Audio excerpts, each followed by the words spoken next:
বলো বলো কোথায় এসছো তুমি? দেউলা স্টেশন মামার বাড়ি। অনেক বছর পরে আমরা খুব আমরা আনন্দ। তোমার কথা আনন্দ। ওই দেখ তুমি কি বললি? কোথায় এসছিস? কোথায় এসছিস বল? কোথায় এসছিস বল? দেউলার মেয়ে দেবলা।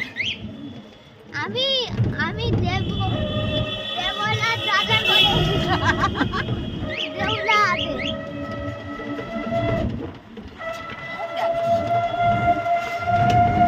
ও পাতা নাকি হাতে দেখছে? এত আফল হয়েছে ওদের। এবারে 2 কিলো মিষ্টি মুখ পাড়িয়ে দিয়েছে আমাকে আগে দিয়ে 25 টাকা। 2 কিলো আমার আম পাঠিয়ে দিয়েছে ওদের গাছে আম। মুখ হয়েছে কি ফুটতো না তো ওই জন্য ভালো ভালো আম পাঠিয়েছি। তুই বলিস ফাটা আমাটা বলিস তো ওটা দিয়ে এবারে বড়ি নিচ্ছে